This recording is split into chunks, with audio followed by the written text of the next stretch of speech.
안녕하세요. 김상진입니다. 추석 기간 보강을 위해서 촬영한 영상입니다. 현재 진도와 맞지는 않지만 진도와 무관하게 여러분들한테 가장 쉽게 설명하고 여러분들이 이해할 수 있는 챕터를 골라와 봤습니다. 이 노트에서, 이 장에서는 자바의 원시 타입을 살펴볼 것입니다. 자바는 총 8개의 원시 타입을 제공하고 있습니다. 그중 4개가 정수 타입이고 2개는 부동수 타입, 하나는 문자 타입, 그리고 또 하나는 논리형 타입입니다. 이 8개는 모두 어토믹 타입입니다. 한 변수에 하나의 값만 이제 유지할 수 있는 그런 타입들이죠. 그래서 이 8개의 원시 타입의 특징을 차례로 살펴보겠습니다. 먼저 각 타입을 살펴보기 전에 자바의 원시 타입의 전체적인 특징을 요약해서 한번 살펴보겠습니다. 자바에서 원시 타입은 항상 값 타입 변수로만 처리할 수 있습니다. 자바에는 크게 두 종류의 타입이 있다고 볼 수 있는데 원시 타입과 객체 타입 이렇게 두 종류로 나누어질 수 있고, 원시 타입은 항상 값 타입 변수로 처리를 하게 되겠고, 객체 타입은 항상 자바에서는 참조 타입으로 처리를 합니다. 자바의 원시 타입은 차지하는 공간의 크기가 표준에 정의되어 있습니다. 보통은 그 컴퓨팅 환경에서 가장 효과적인 크기를 사용해서 원시 타입을 나타내는데, 자바는 그렇게 하지 않고 컴퓨팅 환경과 무관하게 항상 고정된 크기를 가지고 원시 타입을 처리합니다. 그 이유는 1장에서 설명드린 것처럼 자바의 원래 목표가 어떤 컴퓨팅 환경에서 자바 코드를 실행하든지 똑같은 결과를 얻기를 원했습니다. 그러기 위해서는 이 원시 타입의 크기들이 바뀌지 않아야 됩니다. 그리고 이 크기가 고정되어 있고 자바를 실제 실행하는 것은 운영체제가 아니라 JVM이 하기 때문에 그런 통제도 충분히 할 수가 있습니다. 그래서 환경에 조금 안 맞더라도 이제 JVM이 처리를 해주기 때문에 각 환경과 무관하게 정해놓은 크기를 가지고 각 타입을 처리를 합니다. 8가지 원시 타입 중에 4개가 정수 타입인데, 이들 정수 타입은 2장에서 한번 설명드린 것처럼 부호가 있는 정수 타입만 존재합니다. C, C++에서는 unsigned라는 키워드를 이용해서 양수만 처리할 수가 있게 만들 수가 있고, 그러면 원래 범위보다 음수까지 나타냈을 때보다는 2배 정도 더 큰 크기의 양의 정수들을 나타낼 수가 있는데 자바에는 그런 기능은 없습니다. 그 다음에 자바에서 문자형은 기본이 자바에서의 문자형은 1바이트가 아니라 CNC 플러스처럼 1바이트가 아니라 2바이트입니다. CNC++는 C가 만들어졌을 당시에는 미국의 아스키 코드만 처리하면 됐기 때문에 1바이트로 출발을 했습니다. 하지만 한참 뒤에 만들어진 자바가 만들어질 때쯤에는 미국, 영문, 영어뿐만 아니라 다양한 국제 언어들을 프로그래밍해서 처리를 할 필요가 있었습니다.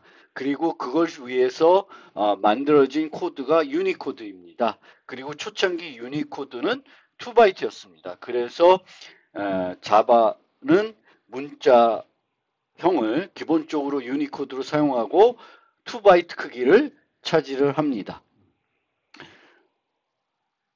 그런데 이제 자바는 이렇게 8개의 원시 타입을 제외하고 나머지는 다 객체 타입이기 때문에 이제 원시 타입도 객체로 바꿀 수가 있다 그러면은 모든 자바에 존재하는 모든 타입을 다 객체로 처리할 수가 있습니다. 그래서 종종 그것이 필요하기 때문에 원시 타입을 객체로 바꿀 수 있는 방법을 이제 언어에서 라이브러리 통해서 제공합니다.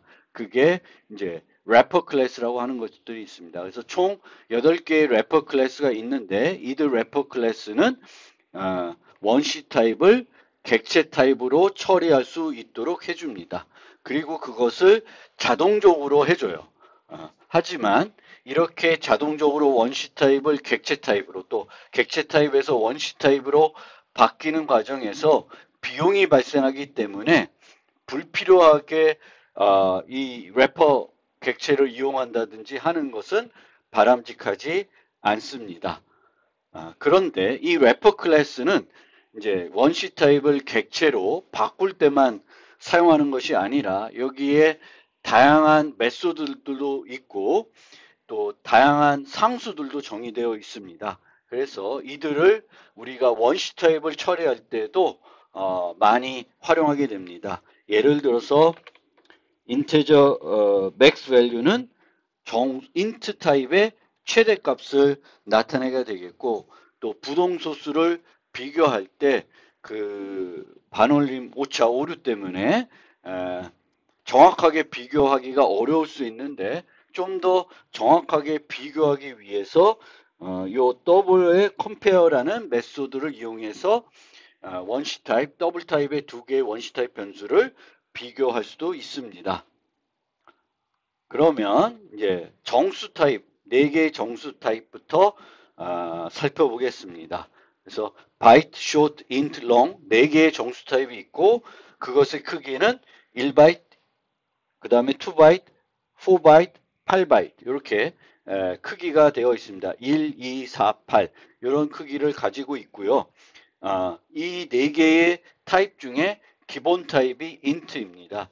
여기서 기본 타입이라는 것은 10이라고 하는 어떤 정수 상수를 썼을 때 이 10을 컴파일러가 어떤 타입으로 해석하냐 그 해석하는 타입이 기본 타입이 되겠습니다. 그래서 이렇게 10이라는 정수를 사용하게 되면은 이 10은 int로 해석이 됩니다. 그래서 int가 정수에서 기본 타입이 되겠고요. 앞서 말씀드린 것처럼 부호가 있는 정수 타입만 존재합니다. 또 이제 내부적으로 비트로 표현되는데 이의 보수 표현 방식이라는 것을 사용합니다. 여기서는 이제 이 2의 보수를 사용하게 되면은 0이 하나만 이제 존재를 하게 되겠고 더 많은 범위를 나타내기 위해서 0을 하나로 쓰는 게 아니라 2개를 쓰는 게 아니라 하나만 0을 표현하게 되겠고 그렇게 되면은 어떤 일정한 비트로 나타낼 수 있는 정수의 개수는 짝수개입니다. 그러면 0을 제외하면은 이제 양수의 개수와 음수의 개수가 정확하게 일치하지 않습니다. 항상 2의 보수에서는 음수의 개수가 하나가 더 많이 있습니다. 그래서 우리가 프로그래밍 할 때 이것을 늘 인식하고 사용을 해야 됩니다. 정수 상수는 보통은 우리가 이렇게 10진수로 표현하지만 2진수, 8진수, 16진수로도 표현할 수가 있고 각각 진수로 표현하고 싶을 때에는 이런 접두사를 앞에 붙이게 됩니다. 0b는 2진수, 0이 앞에 붙어 있으면 8진수로 해석이 되고요. 0x가 붙으면 16진수로 해석이 됩니다. 그리고 10진수의 경우에는 자바 7부터는 정수, 상수 중간에 요 기호를 사용해서 표현할 수 있습니다. 그래서 긴 정수를 표현할 때 시각적으로 잘 보이지 않으니까 원래는 우리가 실생활에서는 쉼표를 많이 이용하는데 쉼표를 이용하게 되면은 모호하기 때문에 이제 자바에서는 이 밑줄 문자를 사용하고 있습니다. 참고적으로 C++에서는 작은 따옴표를 이용해 가지고 정수 상수들을 표현할 수 있도록 해줍니다. 그리고 바이트와 쇼트는 얘를 이용해서 한 계산을 할 때는 무조건적으로 인트로 변환한 다음에 계산이 이루어집니다.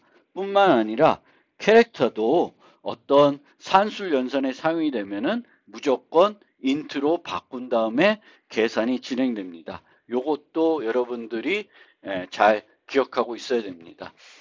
이렇기 때문에 굳이 바이트와 쇼트를 사용할 일이 없지 않냐. 바이트와 쇼트를 쓰더라도 어차피 계산할 때는 컴파일러가 int로 바꾸기 때문에 사용할 필요가 없다라고 생각할 수 있는데, 이 바이트와 쇼트는 어떨 때 좀 더 효과를 발휘하냐면 데이터를 파일 시스템에 저장할 때나 데이터를 통신으로 통신 메시지를 만들어서 보낼 때 정수값을 4바이트로 보내는 것보다 2바이트로 보내면은 전달하는 데이터의 크기가 줄어들겠죠.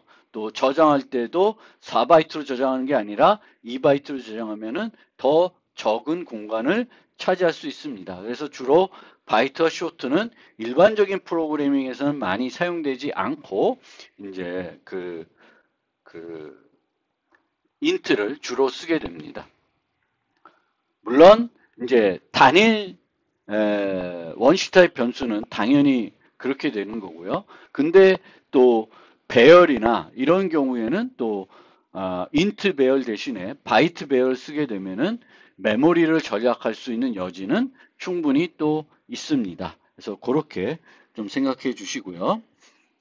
인트, 기본 타입인 인트 타입을 살펴보면은 인트 타입은 4바이트를 차지하게 되겠고, 그것의 도메인은 마이너스 여기서부터 플러스 여기까지 범위가 되겠습니다. 정수의 특징은 어떤 범위가 있을 때 이 범위에 있는 모든 정수를 다 나타냅니다. 그게 이제 특징이고요. 그 특징은 이제 부동소수로 가면 달라지니까 그 측면에서 비교를 해보실 필요가 있고요. 이 최소값, 이 최대값을 우리가 사용할 때가 종종 있는데, 오버플로우 검사라든지 사용할 필요가 있는데, 그때에는 이거를 외워서 쓰는 것이 아니라 이제 이 레퍼 클래스에 있는 요 mean value, max value라는 상수를 활용하면 되겠습니다. 그러면 요 박스에 있는 걸 한번 살펴봅시다. 여기 보면 n 이퀄로 어떤 수가 있고 플러스 a 이렇게 되어 있습니다. 그래서 a와 n은 int 변수인데 이 문장의 문제점은 뭐냐? 그러면은 이 값이 지금 요 맥스 값보다 더 큽니다. 647까지인데 650입니다. 그러면 int 범위를 벗어났습니다. CNC++에서는 이럴 경우에는 int로 해석하는 게 아니라 long 또는 longlong으로 해석해 주는데, 자바에서는 이 정수상수를 어떤 수식 없이 쓰게 되면은 얘를 무조건 int로 해석하려고 합니다. 근데 int로 해석하려 보니까 값이 int의 범위를 벗어났기 때문에 요 자체는 문법 오류를 주게 됩니다. 그래서 이런 값을 쓰고 싶으면은 이제 L이라고 붙이면 long 타입으로 해석이 되기 때문에 이제 또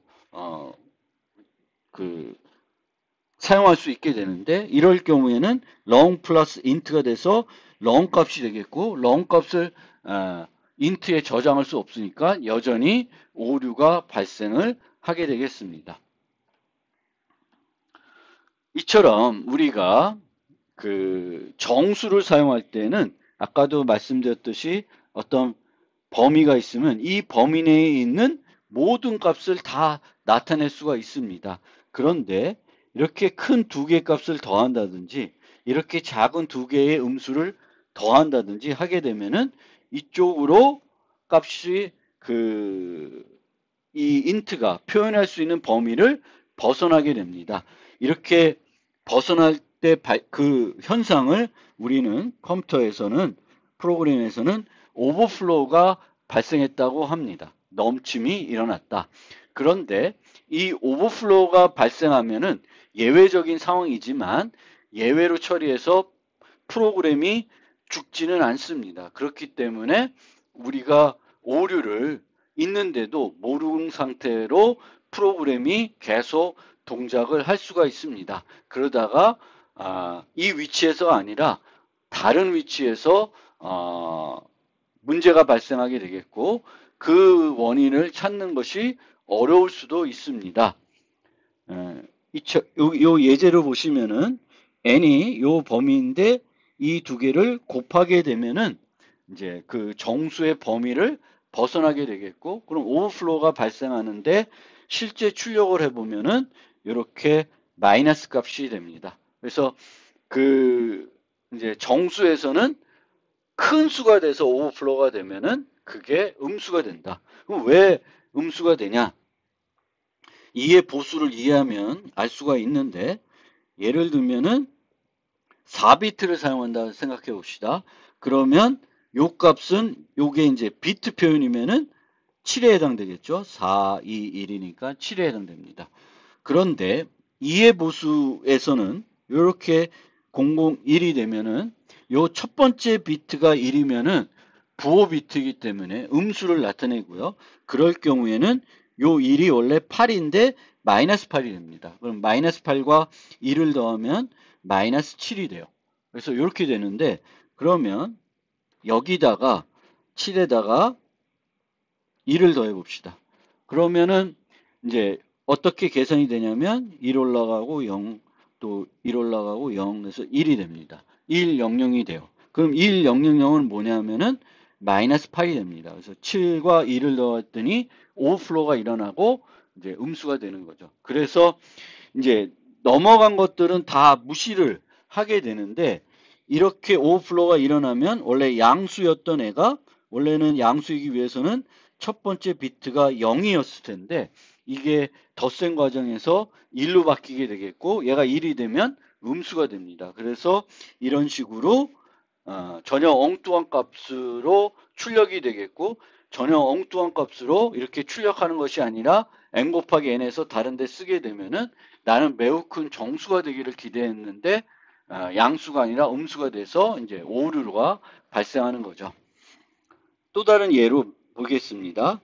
바이트는 이제 1바이트니까 범위가 마이너스 128에서 127까지입니다. 그런데 200을 대입하고 있어요. 그러면 문법 오류가 됩니다. 여기서도 우리가 이제 좀 착각할 수 있는 게, 이제 200이라고 썼으니까 아까 설명한 것처럼 정수상수가 나타난다. 그러면은 어떤 수식이 없으면 인트로 해석한다 그랬어요. 근데 인트를 바이트에 저장할 수 없으니까 무조건 오류가 난다고 생각할 수 있는데, 요 경우에 보면은 요거는 에러가 아닙니다. 그래서 초기화할 때는 정수상수를 쓰면은 그 타입의 범위 내에 있는 정수상수이면은 인트로 해석된다고 하더라도 문법 오류를 주지 않습니다. 그 다음 걸 살펴봅시다. 얘는 n이 10으로 초기화했어요. 마이너스 128, 127 사이니까 문법 오류가 나지는 않습니다. 그런데 n 곱하기 n을 하면은 100이 되겠죠. 100은 문제가 없어요. 현재 범위로 바이트 범위에서 수용할 수 있는 값입니다. 근데 문제는 뭐냐면은 n 곱하기 n을 하면 무조건 바이트를 산술 연산에 사용하게 되면은 얘를 인트로 해석한다 그랬어요. 그러면 인트 곱하기 인트가 되니까 요 n 곱하기 n의 결과 타입은 인트입니다. 그래서 인트로 평가가 되기 때문에 초기화 과정이 아니기 때문에 인트를 유지하는 값과 상관없이 바이트 타입의 변수에 저장하려고 그러면 문법 오류가 발생을 합니다. 여기서는 바뀌어가지고 바이트 타입으로 전달되는 게 아니라 인트로 전달되기 때문에 문제없이 출력이 되는 것입니다. 그래서 우리가 이렇게 네 가지 그 정수 타입을 이용해서 프로그래밍 할 경우에는 항상 내가 사용하는 계산식이 오버플로우를 발생하지는 않는지 주의 깊게 살펴봐야 되겠고, 오버플로우가 발생할 수 있다 할 경우에는 세 가지 방법을 통해서 그것을 해소해야 됩니다. 오버플로우를 해결하는 세 가지 방법은 첫 번째가 범위가 더 큰 타입을 사용하는 거예요. 인트를 사용할 거면 롱을 사용하면은 그 오버플로우 문제를 해결할 수 있습니다. 인트를 두 개 더했을 때 오버플로우 날 수 있다. 그러면 인트 범위를 우리가 계산할 경우엔 롱을 쓰면은 이제 오버플로우가 발생하지 않습니다. 두 번째 방법은 식을 바꾸어서 사용하는 식을 바꾸어서 오버플로우가 발생하지 않도록 하는 방법이 있겠습니다.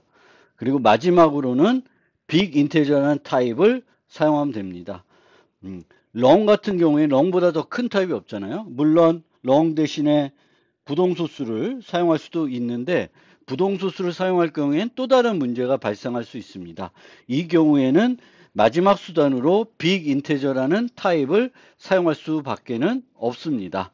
그런데 범위가 더 큰 타입을 사용하거나 빅 인테저를 사용하게 되면은 성능에 영향을 줍니다. 성능이 나빠지는 거죠. 그래서 가장 좋은 방법은 식을 바꾸는 방법이 되겠습니다.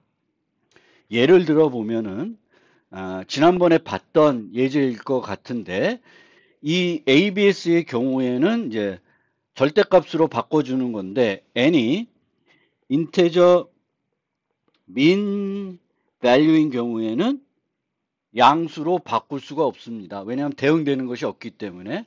그래서 min value를 집어넣으면 그냥 min value가 다시 또 나오게 됩니다.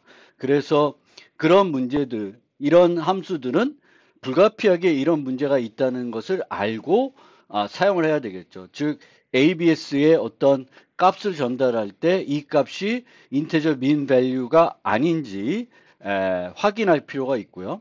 그 다음에 제시된 요 함수는 아주 유명한 이진 검색을 해주는 그런 검색 방법입니다. 보통 우리가 일반적인 검색 방법은 선형 검색인데 선형 검색은 하나씩 차례대로 내가 찾고자 하는 것이 있는지 살펴보는 거예요.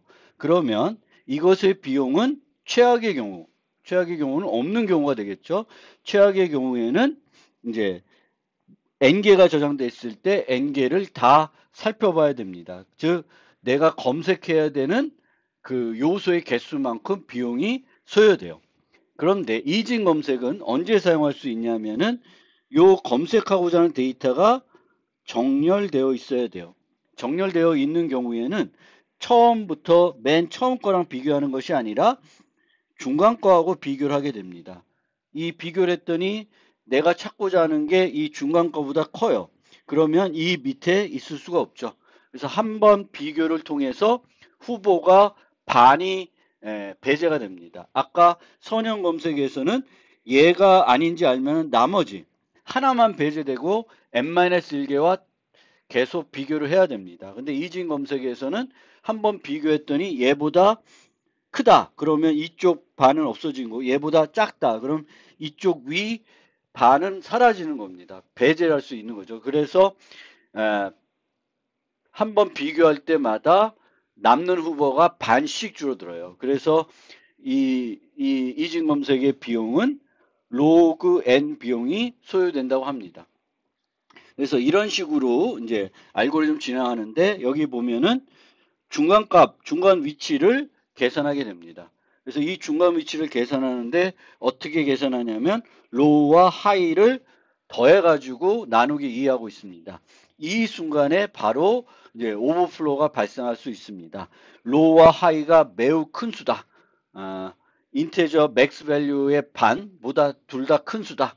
그럼 두 수를 더하게 되면은 인테저 맥스 밸류보다 커지게 되겠고 오버플로우가 되고 음수가 됩니다. 음수를 가지고 이 배열을 접근하게 되면은 이제 프로그램이 죽을 것입니다. 그래서 이 경우에는 이 인트를 롱으로 바꿔가지고 처리를 할 수가 있겠죠. 그러면 이제 이 범위는 정수 범위 내이기 때문에 오버플로우가 나누기 2한 순간 다시 들어올 거예요. 그래서 문제가 발생하지 않는데 그렇게 되면 이제 비용이 많이 소요되는 겁니다. 그래서 이 경우에는 이런 식으로 비교를 하지 않고 어떤 식으로 식을 세우냐면은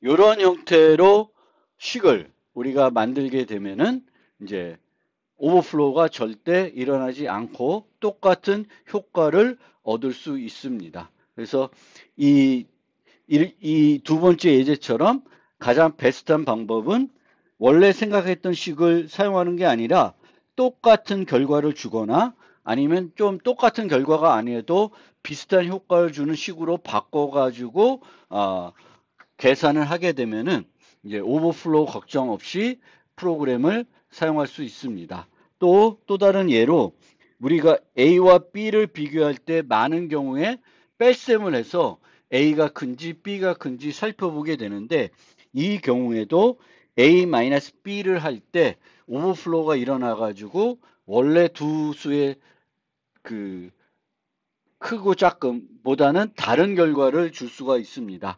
이럴 때는 이제 인테저 컴페어라는 함수를 이용하게 되면은 얘가 오버플로우를 다 처리해 주기 때문에 정확하게 비교할 수 있고 얘는 결과로 0, 마이너스 1, 1 이렇게 주게 됩니다. 0이면 A와 B가 같은 거고 마이너스 1이면 B가 더 큰 거고 1이면 A가 더 큰 수가 되겠습니다.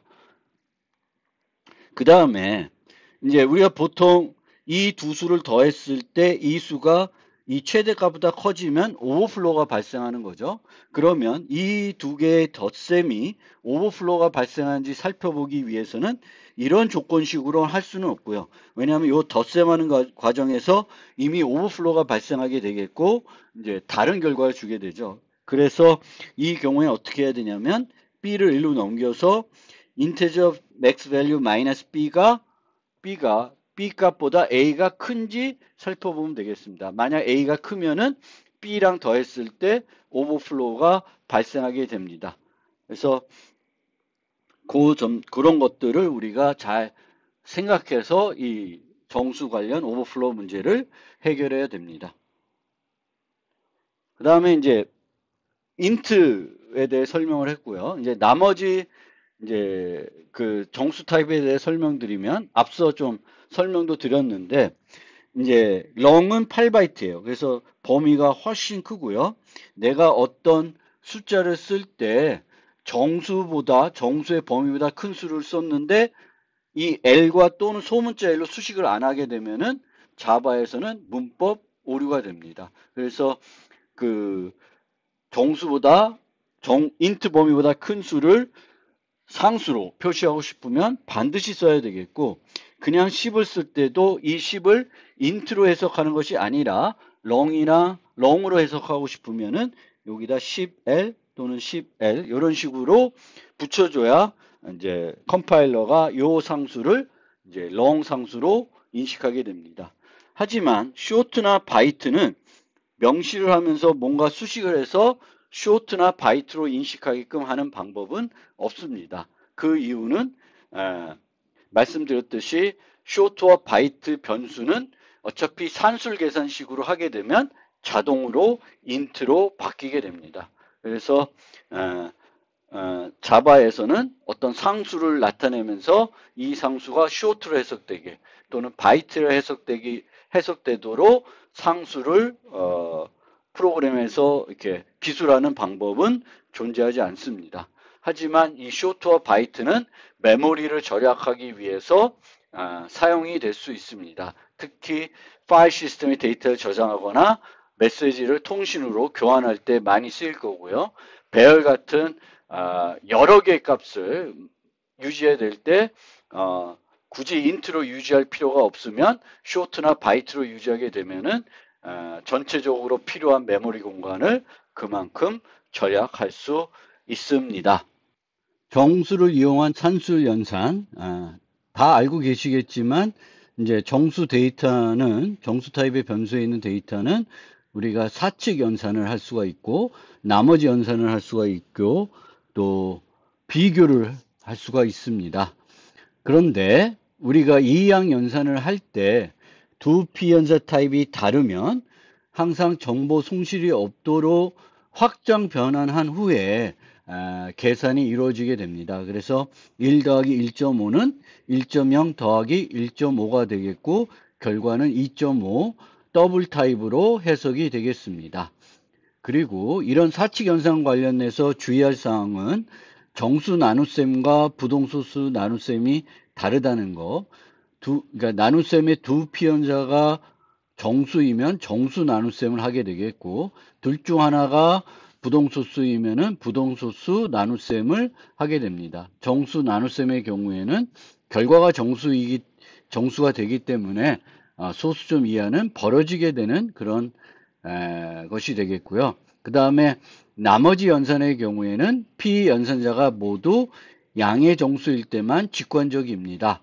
그래서 뭐 7 모두 2이면 1이 되겠죠. 그쵸? 1이 되겠죠. 그래서 이런 건 되게 직관적인데 7 모두 마이너스 2, 마이너스 7 모두 2, 마이너스 7 모두 마이너스 2 이런 값들은 직관적으로 뭐 얼마인지 알기 어렵습니다. 그래서 가급적이면 사용하지 않는 게 바람직하고, 만약 이런 것들을 사용하고 싶으면은 요 식을 잘 이해하셔야 됩니다.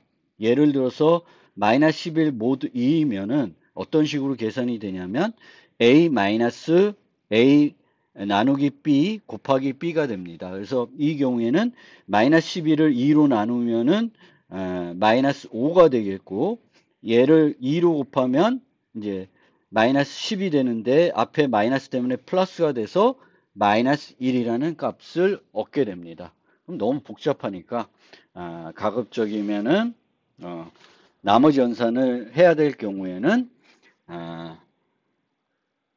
그 피연산자가 모두 양의 정수일 때만 사용하시는 것이 바람직하겠습니다.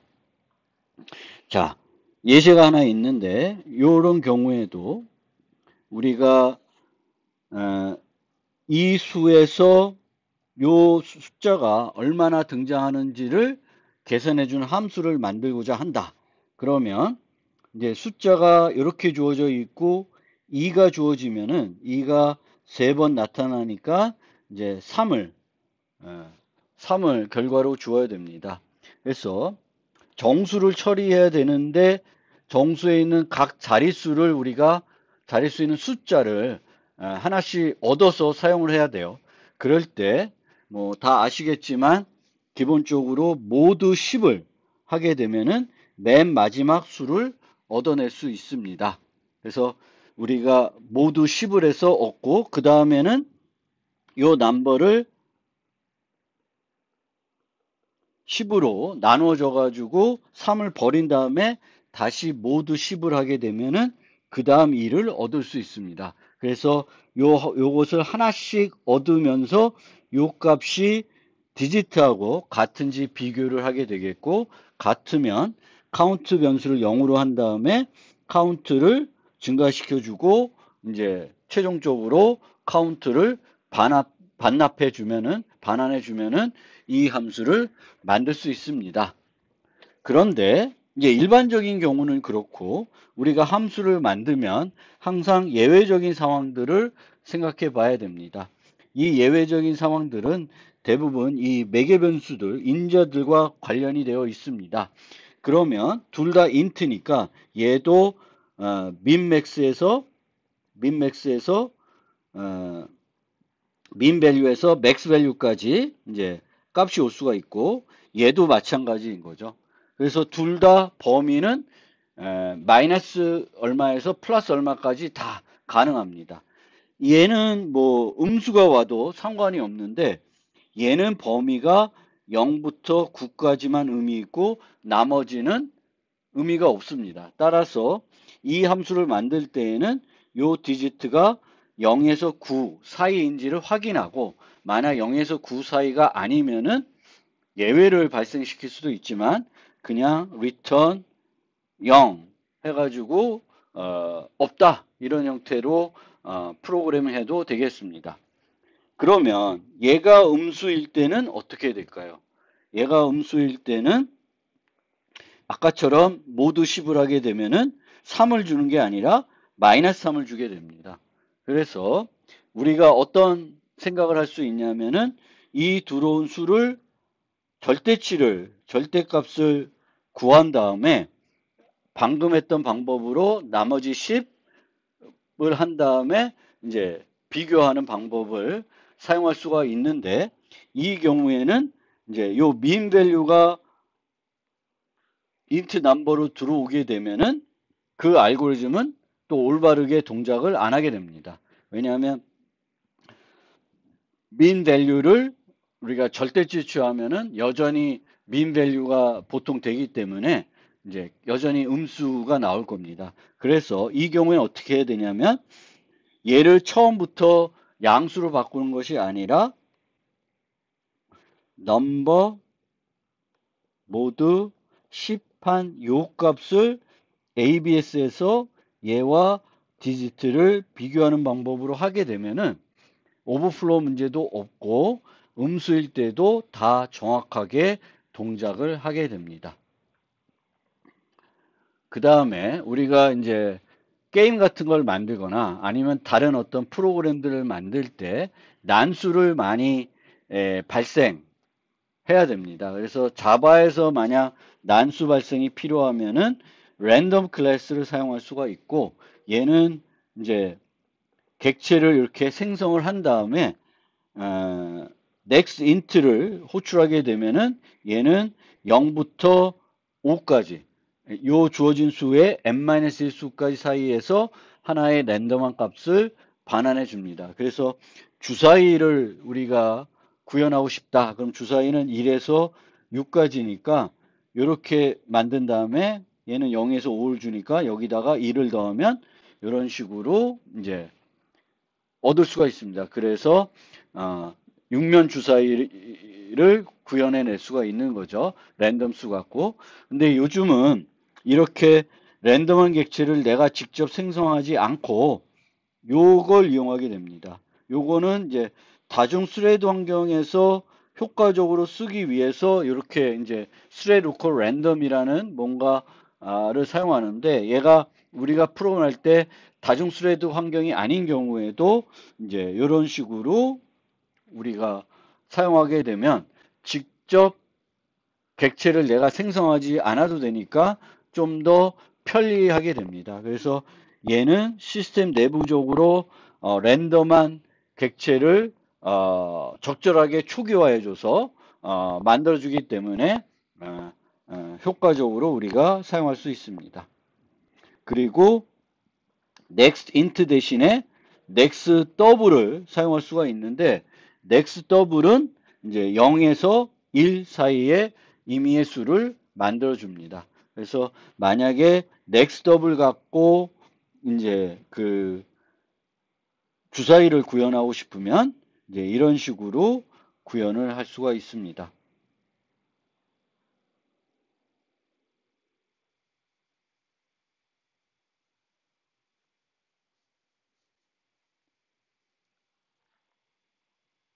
그 다음에 이제 비트 연산. 우리가 일반적인 단순 응용도를 만들 때는 비트 연산을 사용할 일은 별로 없습니다. 그런데 우리가 사용하는 데이터들은 어쨌든 최종적으로는 시스템 내부적으로는 비트로 표현되어 있기 때문에 그 정수가 비트로 어떻게 표현되는지 알고 있으면 그것을 활용해서 일반적인 사칙 연산보다는 더 효율적인 방법으로 계산들을 할 수가 있습니다. 예를 들어서 짝수를 판단하고 싶다. 그럼 우리가 보통 하는 방법은 이렇게 나머지 연산을 이용해서 얘가 0이면 짝수, 1이면 홀수 이렇게 이제 사용하게 되는데, 이제 요거의 문제가 뭐냐면은 요 인트가 음수가 될 수가 있습니다. 그럼 음수가 되면은 마이너스 3 같은 게 오면은 모두 2를 하면은 1이 아니라 마이너스 1이 돼요. 그래서 요 함수는 이제 음수일 때는 동작을 제대로 안 합니다. 그러면 어떤 방법을 사용할 수 있냐면은 여기 있는 것처럼 n 모드 1, 뭐 0x01 해도 되는데 n 모드 1을 하게 되면은 이제 이 빛 표현에서 맨 마지막 비트가 1이면은 홀수고 0이면은 짝수가 됩니다. 그래서 1과 AND 한다는 거는 모두 0이고 마지막 비트만 1인 애와 요 요 n을 end한 그 논리 곱을 하는 개념이기 때문에 0과 논리 곱하면은 얘는 이 위에 뭐가 있든지 다 0이 됩니다. 그럼 남는 거는 요 마지막 비트 값이만 남게 되겠고, 얘가 1이면 이제 짝 홀수이고 얘가 0이면 짝수가 되는 형태가 되겠습니다. 그래서 이 자바에서는 모듈러 대신에 이렇게 이제 AND 논리 곱 연산을 이용해 가지고 이제 홀수인지 짝수인지 판단하면은 효율성도 더 높고 이런 오버플로우 문제 같은 거 또 해결할 수 있습니다. 그래서 우리가 비트 연산을 사용할 때 여러분들이 꼭 알고 있어야 되는 건 AND는 둘 다 1일 때만 1이고 나머지 경우에는 다 0이 되죠. 그리고 OR은 논리합은 둘 중에 하나가 1이면 얘는 1이 되고 이 경우에만 이제 0이 되는 그런 상황이고요. 논리 부정은 같으면 0, 다르면 1이 됩니다. XOR은 이렇게 다르면 1이 되고 같으면 0이 됩니다. 그래서 XOR은 덧셈 개념이라고 생각하시면 되고 얘는 곱셈 개념 뭐 이런 식으로 생각해도 되겠습니다. 논리 부정은 0이면 비트를 1로 1이면 0으로 바꿔줍니다. 그래서 어떤 A가 있을 때 이 A와 0을 오화시켜주면은 얘는 A가 나와요. 0, 0은 0이고 1, 0은 1이기 때문에 A가 됩니다. A와 AND 0을 하게 되면은 요거는 다 0이 됩니다. 그리고 A와 모두 1인 애, FFFF인 애를 오화시키면 얘는 다 FFF가 되겠죠. 근데 A와 AND 모두 1인 애와 하게 되면은 요 경우에는 A가 나옵니다. 그리고 XOR의 경우에는 A와 0을 XOR하면 A가 되겠고 A와 A를 XOR하면 0이 됩니다. 그래서 이런 특징들을 잘 알아서 필요할 때 이제 활용하시면 되겠습니다. 그 다음에 하나 더 살펴보면은 주어진 정수가 2의 거듭 제곱인지 이제 알고 싶다. 그럴 경우에는 어떻게 비트 연산을 이용해서 더 효과적으로 판단할 수 있는지 생각을 해봅시다. 우리가 보통 얘가 2의 거듭인지 알고자 하면은 계속 2로 나누어 보면 되겠죠. 나누어 보는데 이제 최종적으로 매번 2로 계속 나눠져 가지고 1이 되면 2의 거듭 제곱이고 2로 나눠지지 않는 경우가 있으면은 이제 2로 나눠지지가 않는데 이제 그게 그 현재 값이 1이 아니면은 이제 얘는 2의 거듭 제곱이 아닙니다. 그런데 우리가 10의 거듭 제곱도 한번 10진수로 한번 생각해 봐요. 그럼 1, 10, 100, 1000 요게 10진수에서 10의 거듭 제곱이죠. 마찬가지로 비트에서도 얘가 1, 2, 4, 8 이런 식으로 이제 2의 거듭 제곱이 되기 위해서는 비트들이 있을 때 이 중에 하나만 1이면은 요 정수는 2의 거듭 제곱입니다. 그러면 얘를 어떻게 판단할 수 있냐면은 이 인트면 32비트니까 이 32비트에 있는 비트 중에 1인 애가 몇 개 있냐를 살펴보면은 얘가 2의 거듭 제곱인지 아닌지 알 수 있습니다. 한 개만 있다? 그러면 2의 거듭 제곱이고 한 개가 아니라 여러 개다? 그러면 2의 거듭 제곱이 될 수가 없습니다. 그런데 그거를 이제 우리가 반복문을 이용해서 1이 몇 개인지 실제 셀라 그러면은 최악의 경우 32번 그 반복문이 필요하게 됩니다. 그런데 더 효과적으로 할 수 있는 방법은 n과 n-1을 AND 시키는 겁니다.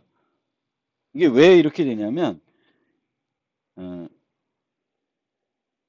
1인 애들 그러니까 2의 거듭 제곱이 얘는 이쪽으로 다 0일 거고요. 요 하나가 1이고 나머지가 또 0이 됩니다. 그럼 여기서 n-1을 빼게 되면은 얘는 다 0이고 얘가 0이 되고 1111로 바뀌게 됩니다. 그래서 이 두 개를 AND 하면은 0이 됩니다. 그런데 만약에 얘가 2의 거듭제곱이 아니면 이쪽 어딘가에 1이 하나 또 있을 겁니다. 그래서 여기서 1을 빼면 요 1은 그대로 남아 있습니다. 그래서 AND n- 하게 되면은 여기는 여전히 1로 내려오게 됩니다. 따라서 요 값이 0이 아니면 0이면 2의 거듭제곱이고 0이 아니면 2의 거듭제곱이 아닌 수가 됩니다. 그래서 이렇게 우리가 이제 정수들이 비트로 표현될 때 어떤 식으로 표현되고 어떤 특징이 있는지 알게 되면은 이제 비트 연산을 이용해서 좀 더 효과적으로 이제 프로그래밍을 할 수 있습니다. 그리고 이제 아까 같이 만약에 전체가 31이 몇 개 있는지 알고 싶으면은 1인 비트가 몇 개 있는지 알고 싶으면 그 1을 맨 끝으로 옮겨와야 돼요. 그러기 위해서는 이렇게 쉬프트 연산을 이용해 가지고 비트들의 위치를 하나씩 앞으로 이제 옮겨 가지고 각각의 비트 값들을 살펴봐야 된다. 첫 번째는 얘를 보고 한쪽으로 이동해서 그 다음 비트를 보고 또 한 번 더 이동해서 그 다음 보고 요거를 32번 보면은 이제 요런 값을 이제 비트가 총 1인 애가 몇 개 있는지 이제 판단할 수가 있습니다. 그런데 이 이동 연산을 할 때 주의할 점은 이제 4비트라고 치면은 맨 현재 이 상태에서는 얘는 1, 2, 4니까 4예요. 근데 이쪽으로 왼쪽으로 1비트를 시프트하면 1, 0, 0, 0이 되고 마이너스 8이 됩니다. 그래서 부호가 바뀌게 돼요. 그리고 만약에 1, 0, 0, 0인데 얘가 비트 이동을 하는데 이쪽으로 이동하는데 0, 1, 0, 0이 되면은 8이 마이너스 8이 4가 되는 부호가 바뀌게 되는 거고요. 부호를 안 바꾼 형태로 가려 그러면은 얘가 최상위 비트가 1일 때 산술 이동을 하게 되면은 얘는 1을 유지한 상태로 요 1이 1로 이동을 하게 됩니다. 그러면 정확하게 나누기 2 마이너스 4가 됩니다. 그래서 자바에서는 산술 이동이 있고 논리 이동이 있습니다. 논리 이동은 부호 비트가 남아있지 않은 상태로 이동이 이루어지고 산술 이동은 부호 비트는 늘 첫 번째 비트가 1이면 그 1은 계속 유지된 상태로 비트들이 이동을 하게 됩니다. 그래서 내가 산술 이동이 필요한지 아니면 논리 이동이 필요한지에 따라서 하나짜리 또는 세 개짜리를 사용해야 되겠고요. 이쪽으로 이동할 때는 여기가 0이 아니었는데 여기서 1로 옮겨가면서 부호가 바뀔 수 있다는 점은 늘 이해하고 이제 프로그래밍을 해야 되겠습니다.